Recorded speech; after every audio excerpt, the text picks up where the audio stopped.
வர சொன்னியேன்னு சொன்னாங்க. ஆமா, ஒரு முக்கியமான விஷயம் பேசணும். உட்கார். பரவாயில்ல சார், இருக்கட்டும், நான் இங்கனே நிக்கிறேன். ஆனந்தி ப்ளீஸ் உட்கார்.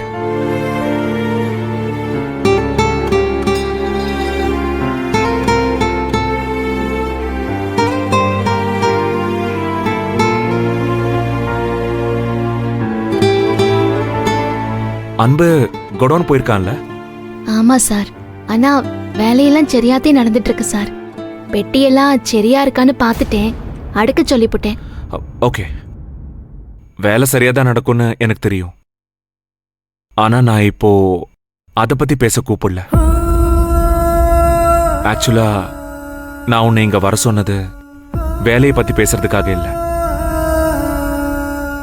வாழ்க்கையை பத்தி பேசுறதுக்கு. வாழ்க்கைய பத்தியா? புரியலையே சார், யார் வாழ்க்கைய பத்தி?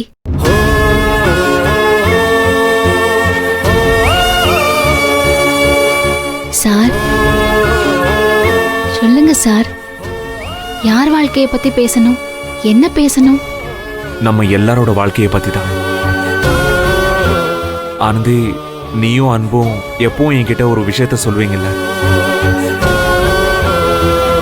அதாவது நீங்க செய்யற உதவிக்கு நாங்க பதிலுக்கு என்ன செய்ய போறோம்னு தெரியலன்னு சொல்வீங்கல்ல. ஆமா சார், நீங்க எங்களுக்காக செஞ்ச மாதிரி செஞ்சுக்கிட்டே இருக்கிற உதவியெல்லாம் யாரு சார் செய்வாங்க? நாங்க என்னைக்கும் உங்களுக்கு நன்றி கடன் பட்டிருக்கோம். ஆனா நான் உங்ககிட்ட இருந்து எதுவும் எதிர்பார்த்து இது வரைக்கும் எதுவும் செஞ்சதே இல்லை.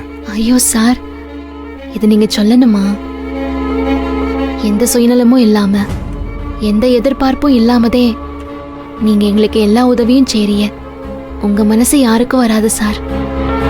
என் வாழ்க்கையில கடைசி வரைக்கும் என்னால முடிஞ்ச உதவிய இதே மாதிரி எந்த எதிர்பார்ப்பும் இல்லாம செய்யணும்னு தான் நானும் நினைச்சிட்டு இருந்தேன். ஆனா சொல்லுங்க சார். இப்போ எனக்காக நீங்க ஒண்ணு செய்யணும். நான் உங்ககிட்ட ஒண்ணு கேட்பேன், அதை நீங்க எனக்கு கொடுக்கணும். கொடுப்பீங்களா?